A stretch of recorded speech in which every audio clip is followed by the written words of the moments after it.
Oke, silakan teman-teman bisa jawab ya. Waktu dimulai dari sekarang.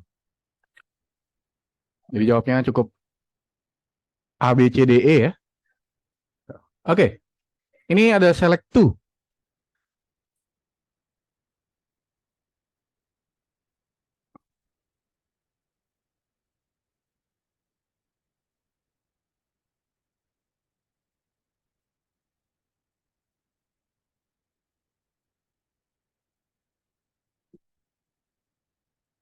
Ya, kira-kira jawabannya apa?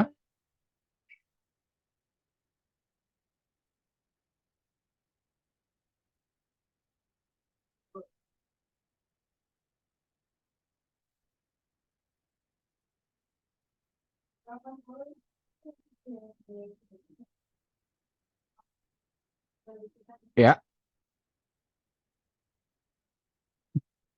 oke. Jadi di sini untuk biar teman-teman dapat diskon ya, kira-kira servis mana aja yang bisa di reserve? Oke, pertama EC2 ya. EC2 udah pasti reserve. Kemudian teman-teman juga bisa pakai RDS. RDS juga reserve karena based on instance. Kemudian Redshift. Redshift itu ada dua metode. Ada serverless sama yang biasa. Yang biasa tetap pakai instance. Jadi ini masih masuk. Kemudian untuk Lambda karena dia serverless nggak butuh ya. Ini serverless. Jadi serverless itu kita nggak bisa lakukan reserve. DynamoDB, oke, CloudWatch. CloudWatch ini cuman monitoring dan ini nggak perlu di reserve ya. Jadi cuman enable monitoring, jadi kita tidak perlu. Kemudian S3. S3 ini kalau mau dapat diskon kita harus ganti kelas. Oke. Jadi salah satu yang mendekati benar yaitu DynamoDB dan Redshift. Jadi kuncinya adalah kalau teman-teman bicara reserve, carilah yang dia instance base.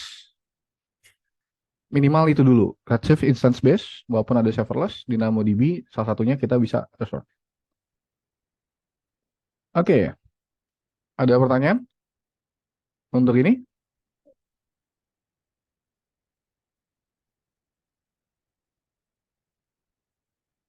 Oke, clear ya. Oke, nice. Oke, kita next.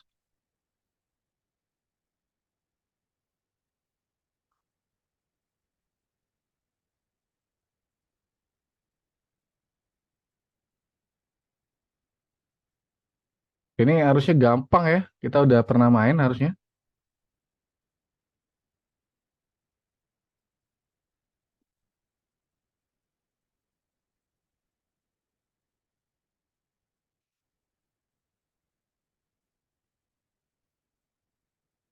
Oke, ya, teman-teman yang lain?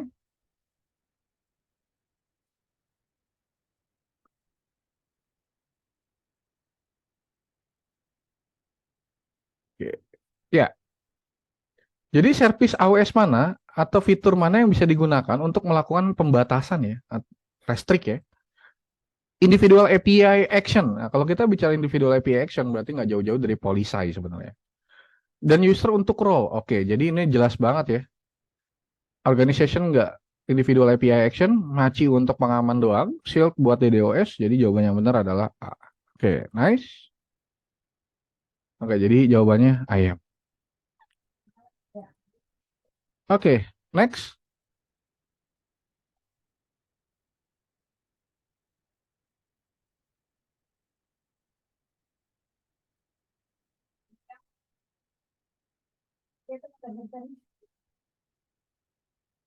Ini ada kata-kata kuncian SAML based application to login ya.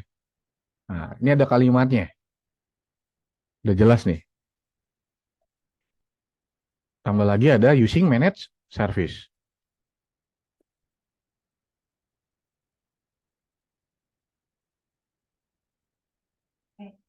Oke, kalimatnya ini ya. Saya highlight.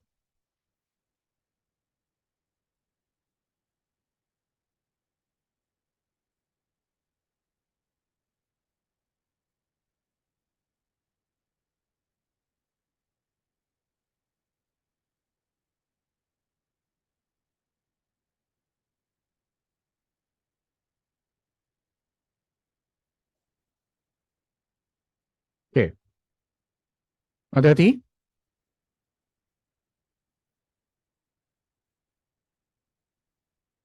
Jadi kok, jadi kalau misalnya teman-teman ketemu kalimat-kalimat ada SAML base,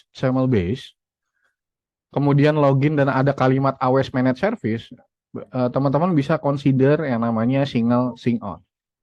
Ini nama lama, nama barunya adalah IAM Identity. Nama lama kita coba cek. Nama nah, Identity Center namanya. Yang baru ya. Jadi kalau misalnya teman-teman bingung single sign on itu apa, sekarang namanya berubah jadi IAM Identity Center. Oke.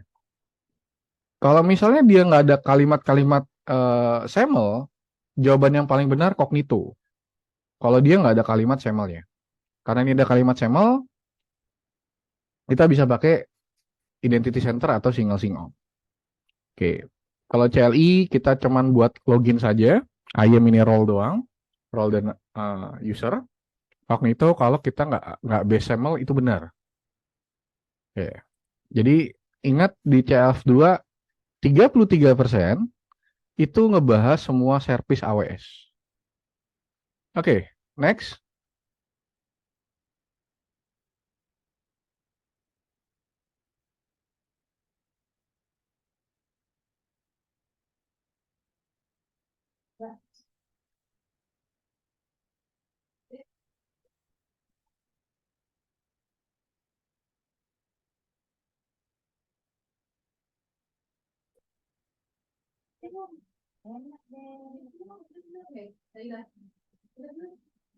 Ini kalimatnya forecast ya, forecast cost ya.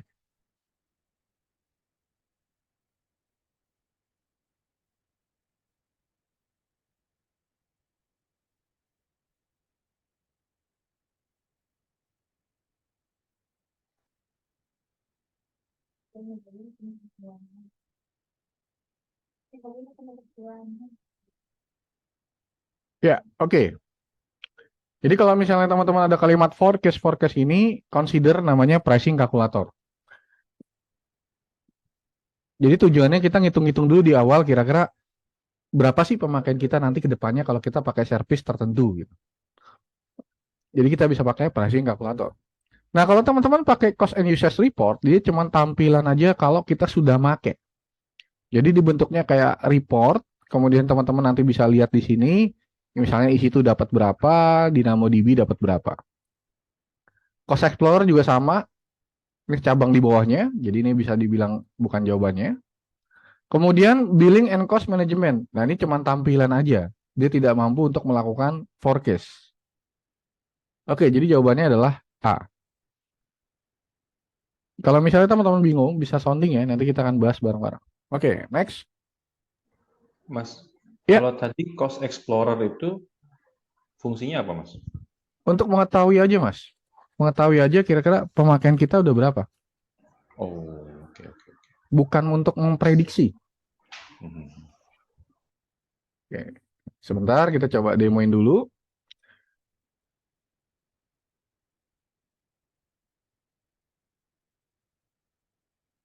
Oke, ini Cost Explorer ya.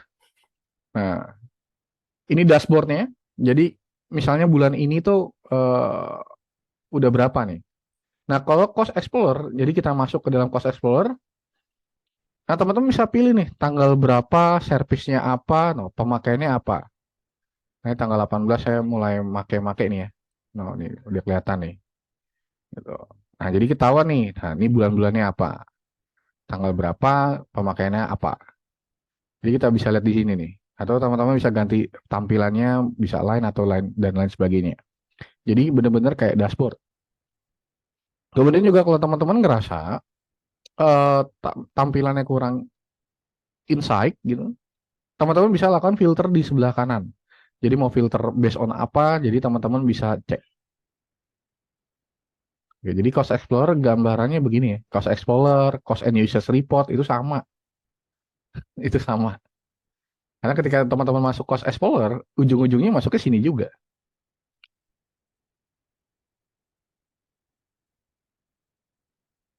Oke, clear ya? Oke, nice. Kita balik lagi.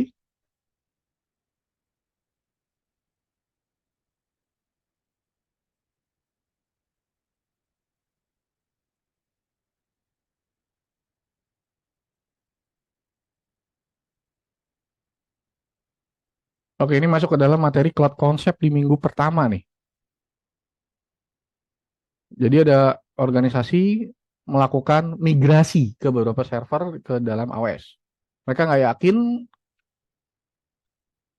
ketika dia langsung untuk manage ya. Nah, jadi kira-kira cost mana nih yang langsung jadi tanggung jawab si company?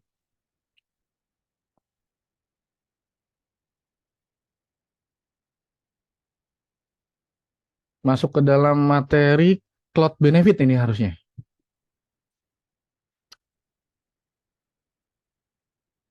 Oke, jadi kalau kita bicara cost yang langsung dari perusahaan, itu kira-kira apa ya?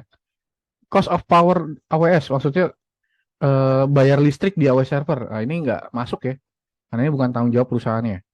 Kemudian tanggung jawab physical security, berarti ada security beneran nih, Hansip, atau keamanan ya. Nah, ini data center nggak termasuk biayanya. Kemudian infrastruktur di AWS kita kena bayar? Enggak juga.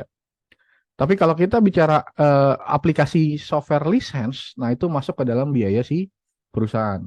Siapa tahu dia makainya Fortinet atau mungkin dia pakai Oracle. Nah, ini lisensinya itu tanggung jawab si perusahaan. Oke, next.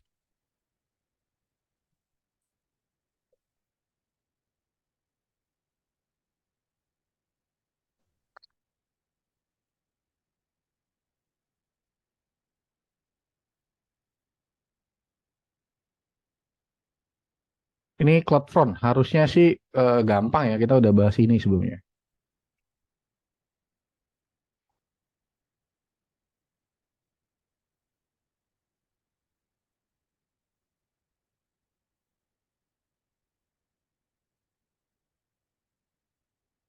Oke. Kalau kita bicara CloudFront untuk deliver konten ke dalam end user dengan latensi yang sangat rendah di dalam global infrastruktur,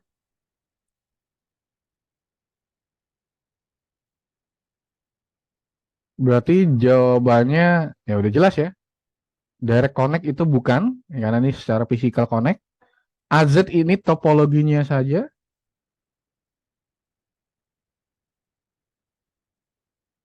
Kemudian untuk region ini hanya infrastruktur, jadi masuknya ke dalam edge location.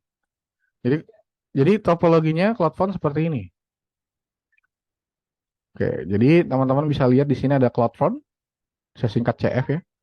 Nah, CF itu masuk ke dalam regional, regional edge kits.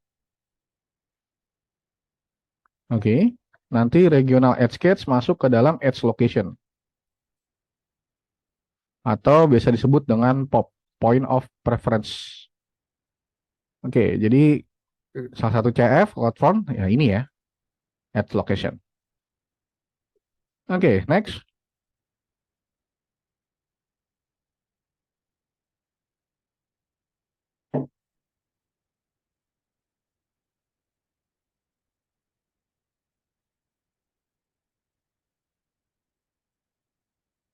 Nggak ada. Nggak ada. Oke, bagaimana melakukan authentication method untuk programmatic call? Iya, nggak apa-apa. Nah, kalau kita bicara programmatic call, berarti kita udah tahu ya, harusnya apa?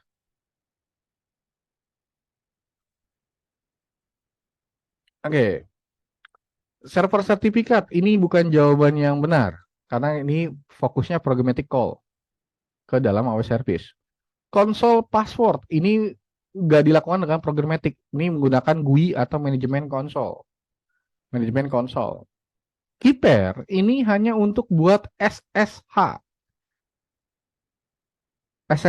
bukan melakukan programmatic call. Jadi kalau programmatic call, kita bicaranya tuh access key dan secret access key. Jadi kurang lebih kalau teman-teman bingung, programmatic call seperti ini.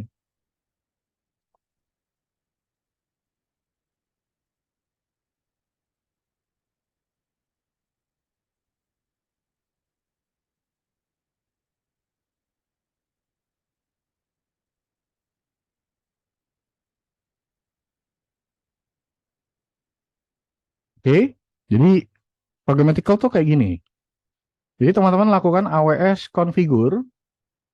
Nah, di sini ada yang namanya access key dan secret access key. Kemudian di sini nanti teman-teman masuk region, masuknya outputnya apa. Nah, ini yang disebut dengan programmatic access atau programmatic call. Oke, nice. Hati-hati nanti kalau misalnya ada kalimat-kalimat ini, highlightnya ini. Oke, next.